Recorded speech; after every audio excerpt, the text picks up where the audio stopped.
ఊరన్నాక బోలెడు సమస్యలుంటాయి కదా! అలాంటిది 140 కోట్ల జనాభా కలిగిన మన దేశంలో ఎన్ని సమస్యలుండాలి? రోజుకో రకం కొత్త సమస్య, రోజుకో వివాదం తప్పనిసరిగా ఉంటుంది కదా! అందుకే మన దేశంలో నిత్యం వివాదాలు చెలరేగుతూనే ఉంటాయి.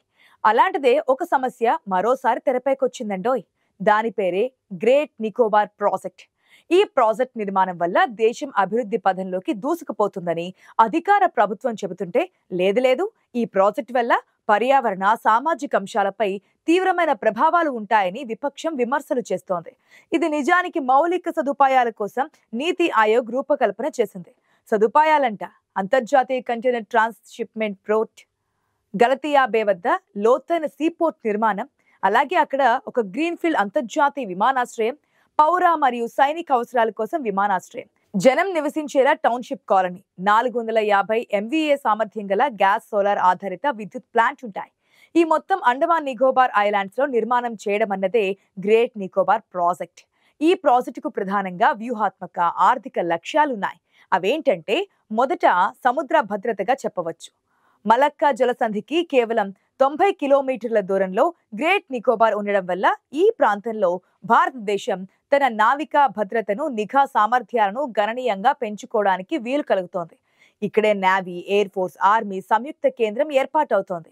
ఇవి దేశ భద్రతకు వ్యూహాత్మకంగా మేలు చేస్తోంది. పైగా చైనా విస్తరణకు అడ్డుకట్ట పడుతోంది. ఇండో పసిఫిక్ ప్రాంతంలో పెరుగుతున్న చైనా సైనిక, వాణిజ్య ప్రభావానికి ధీటైన జవాబు ఇవ్వడానికి చైనా స్ట్రింగ్ ఆఫ్ పెరల్స్ వ్యూహానికి ప్రతిస్పందనగా ఇది ఉపయోగపడుతోంది. స్ట్రింగ్ ఆఫ్ పర్ల్స్ అంటే భారతదేశం చుట్టూ ఉన్న పొరుగు దేశాలను ఏదో ఒక విధంగా లొంగ తీసుకొని భారత వ్యతిరేక కార్యక్రమాలు చేపట్టేందుకు డ్రాగన్ పన్నిన కుట్ర కార్యక్రమం. గ్రేట్ నికోబార్ ఏర్పాటు వల్ల చైనా దుశ్చర్యలకు బ్రేక్ పడినట్లవుతోంది. సైనిక అవసరాల కోసం ఎయిర్ ఫీల్డ్లు, జెట్టీలు, నిఘా కేంద్రాలను అభివృద్ధి చేయడానికి వీలు కల్పిస్తోంది. ఇక భద్రత మాత్రమే కాదు, దేశ ఆర్థికాభివృద్ధికి ఈ ప్రాజెక్ట్ దోహదం చేస్తోంది. రేపటి రోజుల్లో గ్రేట్ నికోబార్ గ్లోబల్ హబ్ గా మారుతోంది. మలక్కా జలసంధి గుండా జరిగే ప్రపంచ వాణిజ్యంలో సుమారు 25% కంటైనర్ ట్రాన్స్‌షిప్‌మెంట్ జరుగుతోంది. గ్రేట్ నికోబార్ పోర్టు రేపటి రోజు సింగపూర్ వంటి అంతర్జాతీయ పోర్టులతో పోటీ పడి ప్రపంచ వాణిజ్య కేంద్రంగా మారే అవకాశం కూడా ఉంటుంది. ఇప్పుడు అన్ని రకాలుగా వెనుకబడి ఉన్న దీవిలో సామాజిక, ఆర్థిక అభివృద్ధి సాధ్యపడుతోంది.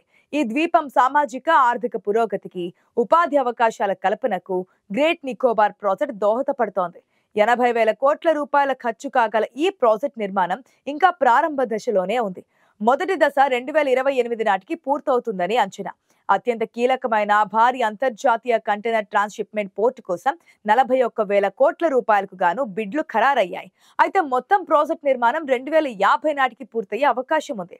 అయితే ఈ ప్రాజెక్టునే విపక్షాలు వ్యతిరేకిస్తున్నాయి. పైగా ఈ ప్రాజెక్టును వ్యతిరేకిస్తున్న గ్రూపులన్నీ చైనాకు ఏదో రకంగా దగ్గరగా ఉండి ప్రభావితమైన పార్టీలేనని అంటున్నారు పరిశీలకులు. ఇంతకీ వారి వాదన ఎలా ఉంటుందన్నది చూద్దాం. అభివృద్ధి సంగతి అటుంచి ఈ ప్రాజెక్టు ద్వారా అద్భుతమైన అండమాన్ నికోబార్ జీవ వైవిధ్యం, ఆదివాసీ సంస్కృతులు నాశనం అవుతాయని చెబుతున్నారు. ఇది పర్యావరణానికి తీవ్ర హాని చేస్తుందని, ఆపేయాలని 70 మంది మేధావులు కేంద్ర మంత్రి భూపేంద్ర యాదవ్ కు లేఖ రాశారు. ముఖ్యంగా కాంగ్రెస్ సీనియర్ నేత సోనియా గాంధీ ఈ ప్రాజెక్టును వ్యతిరేకిస్తున్నారు. అయితే మేధావులు నిజమే చెబుతున్నారని మరో కాంగ్రెస్ సీనియర్ నేత జయరాం రమేష్ వత్తాసు పలుకుతున్నారు. నిజానికి ఆ లేఖ రాయించింది కాంగ్రెస్ అని అంటోంది ఎన్డీఏ ప్రభుత్వం. ఆరోపణలు ఎలా ఉన్నాయంటే, నౌకాశ్రయ నిర్మాణంతో అరుదైన భారీ తాబేళ్ల ఆవాస ప్రదేశాలని ధ్వంసమవుతాయి. ఇంకా పర్యావరణానికి ఎనలేని నష్టం వాటిల్లుతోంది. నిర్మించనున్న టౌన్‌షిప్ తో 130 చదరపు కిలోమీటర్ల విస్తీర్ణంలోని 1 కోటికి పైగా వృక్షాలు ఉన్న దట్టమైన అటవీ అంతరించుకుపోతోంది. ఈ దీవి చాలా అరుదైన, స్థల విశిష్ట ఉన్న వృక్ష, కీటక, పక్షి, జంతు జాతులు, సరీసృపాలకు నెలవు. ఈ జీవ వైవిధ్యం అంతా నాశనమైపోతోంది. ఇదంతా పర్యావరణ పరమైన హాని కాగా, సామాజిక మూల్యాలు అంతే తీవ్రమైనవి. అసలే దుర్భరులు అయిన ఆ దీవి మూలవాసులు అందరూ మరింతగా పేదరికంలోకి జారిపోతారు. గిరిజన సముదాయాలను కాపాడాలనే రాజ్యాంగ నిర్దేశాలు పూర్తిగా ఉల్లంఘనకు గురవుతాయి. గ్రేట్ నికోబార్ లో ప్రస్తుతం 8,500 మంది నివసిస్తున్నారు. కేంద్ర ప్రభుత్వం చేపట్టిన ప్రాజెక్ట్ పూర్తి స్థాయిలో అమలైతే జనాభా సంఖ్య 40 రెట్లు పెరుగుతోంది.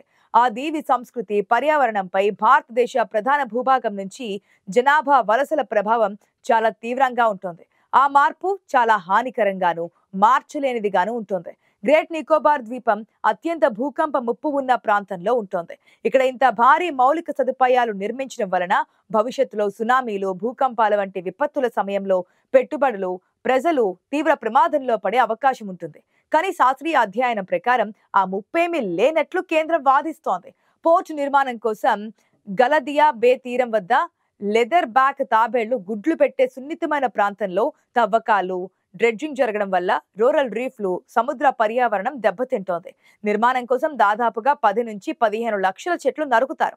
దీంతో అద్భుతమైన జీవ వైవిధ్యం కూడా దెబ్బతింటోంది.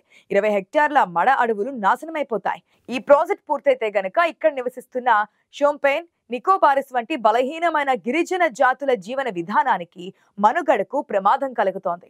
బయట వ్యక్తుల రాకపోకల వలన వీరికి అంటువ్యాధులు వచ్చే ప్రమాదం ఉంది.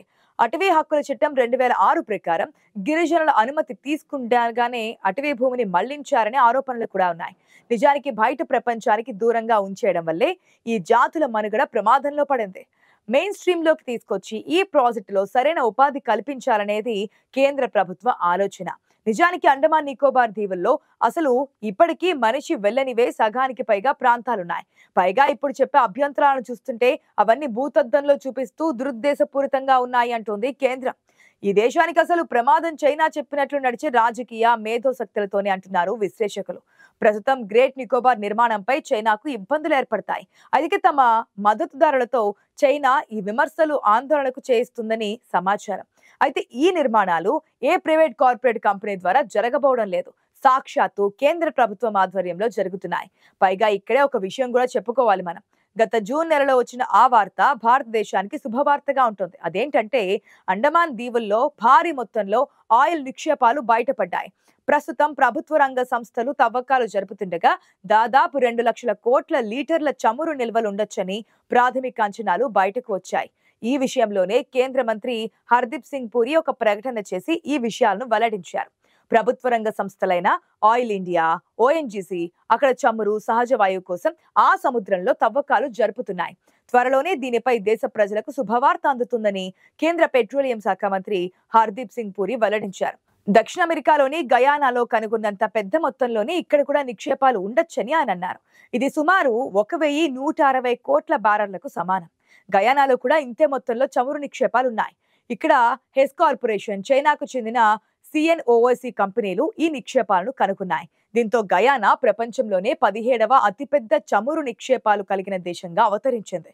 దీంతో అండమాన్ నికోబార్ దీవులు కూడా చమురు, గ్యాస్ ఉత్పత్తి చేసే ప్రాంతాల్లో చేరతాయి.